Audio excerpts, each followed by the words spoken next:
The PS5 and Xbox Series X consoles aren't far off, and as is tradition when new consoles launch, there's a spate of people trying to prove that you can build a comparable gaming PC for less than the cost of one of the new consoles. And normally you can. Even when the PS4 launched, it wasn't that powerful compared to PC tech that was available at the time. But this time's different. The PS5 and Xbox Series X are seriously impressive pieces of kit, boasting Zen 2 CPU cores, serious GPU power and fast storage solutions. So we already know that you can't build a PC right now that can match the performance of the PS5 or Xbox Series X for the same price. But what we can do is build a PC that provides a next gen ready platform. And the PC you're looking at right now is the PC I built to do just that. I'll run through a bunch of benchmarks later in this video, but as a teaser, this PC can handle all modern games at decent frame rates. But more importantly, it provides us with all the upgrade options we need to keep it relevant as the next generation progresses. With regards budget, I've set this at £450, or put another way, the same price as a new PS5. So without further ado, let's run through the components I used to build this future-proof gaming PC. So for this build, I've opted for a Deepcool Matrix 30 case. It's my first time using one of these cases and I have to admit that I'm quite impressed. It's not as sturdy or as well ventilated as more expensive cases, but I only paid £25 for this delivered from Scan in the UK. And incredibly, for only £25 this Micro ATX case features a full-size tempered glass side panel, the first I've seen at this price point. This really does make the case look far more expensive than it actually is, and it looks great sitting on my desk. But there's one big problem with this case, and that's the position of the 3.5-inch drive cage. It only allows fitment of graphics cards up to 250mm in length, so we're going to need to be careful picking a graphics card for this project. However, it's worth noting that the drive cage is held in place with rivets, and it should be possible to drill them out and remove the drive cage.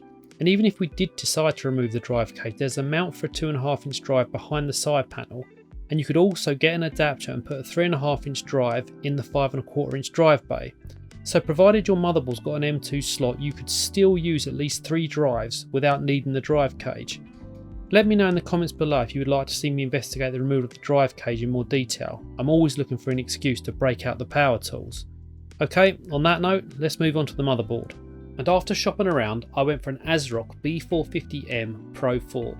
This cost me £65 from Amazon, and some of you are probably thinking that I should have just gone for a cheaper A320 motherboard, as these can be picked up for just over £40.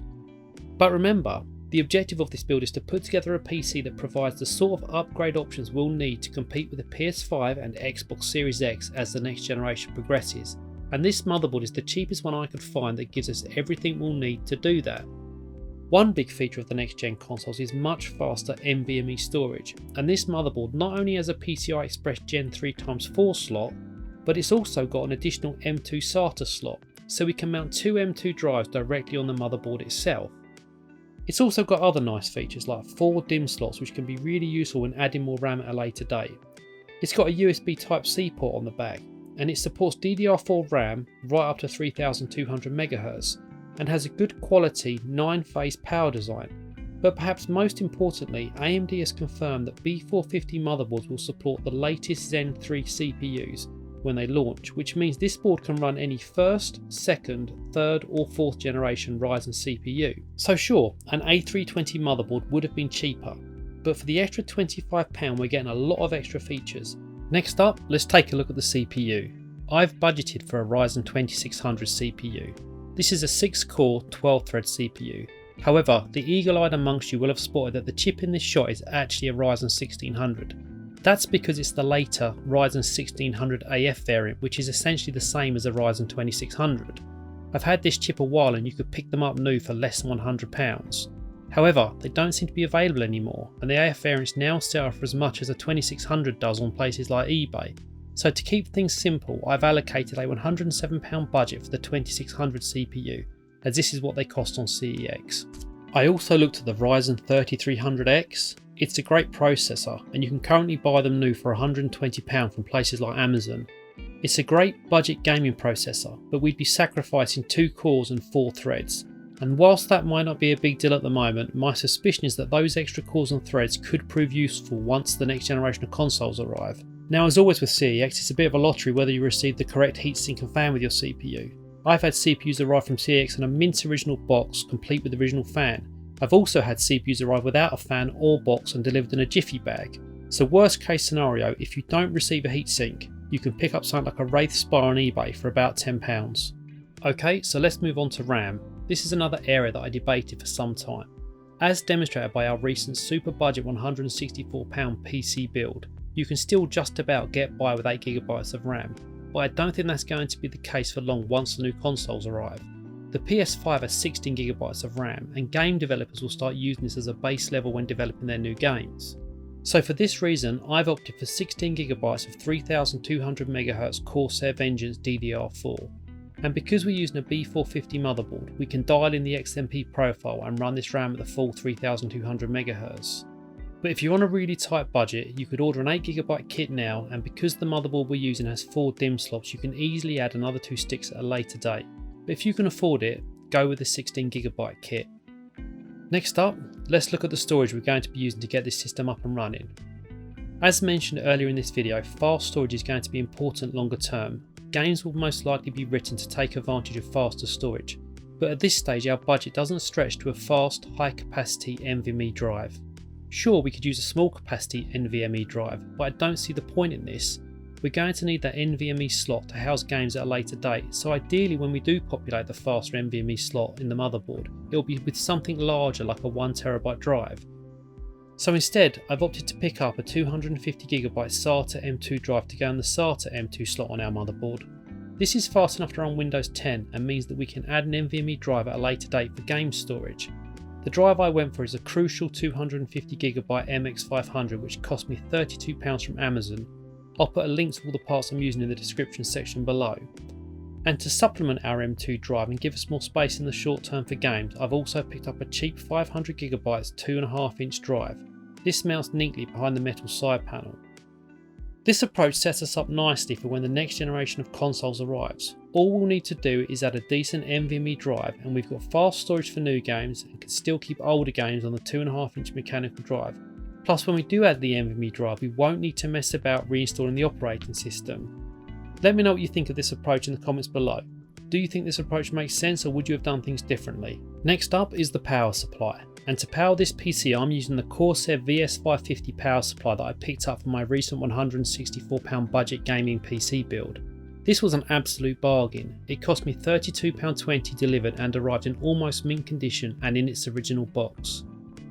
Importantly, this power supply has 2 8-pin PCI Express power connectors, so we can use it to power most modern graphics cards. But if you did want to opt for a new PSU, I'd go for something like an EVGA White 600W power supply. You can get these for between £55 and £70 depending on whether you go for a fully wired or modular unit. And whichever approach you take, both of the PSUs I've mentioned give us plenty of headroom for upgrades to more powerful graphics cards and CPUs at a later date. And talking of graphics cards, let's take a look at the graphics card I've used to get this system up and running. I've opted for an 8GB RX480 graphics card. It's a reference model, but it runs cool and quiet. The advantage of these reference cards is that they can be picked up cheaper than cards with aftermarket cooling solutions, often for less than £100, and in the current graphics card market that's good value. But the downside of these reference cards is that there's not much headroom for overclocking. It's also worth noting that you can pick up the 4GB variant of this card for about £80, but I'd spend the extra on the 8GB model. New games are likely to need more VRAM once the next generation of consoles arrive. As a general summary, the RX480 is still a capable card, and in my opinion it's the best card you can pick up for around £100 at the moment. Let me know in the comments below if you can think of any other cards at this price point that I could have used instead. I considered an R9 390, but was worried that it would run hot and loud, plus I doubt it would fit in the deep cool matrix case. And finally, I've added a single RGB strip to add a bit of colour to our case. This is optional, but it seems a shame not to take advantage of the tempered glass side panel we've got with the deep cool matrix 30 case. And let's be honest, gaming PCs nowadays don't just need to perform great, they need to look good as well. And adding some RGB really finishes off the build and makes it feel special. So with that said, our system is complete. Let's take a look at some benchmarks to see what it can do.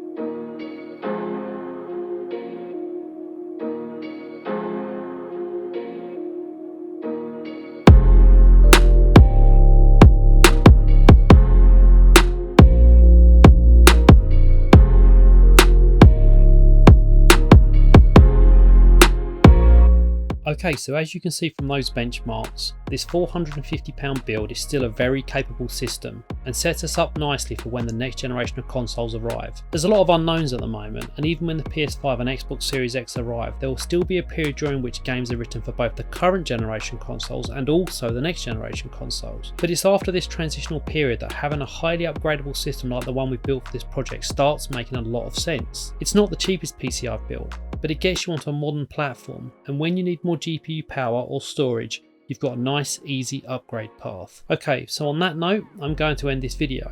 I hope it's helped some of you plan your next build, and if you do decide to go down a similar route, let me know in the comments below. I love hearing about your builds. Thanks for watching, bye for now.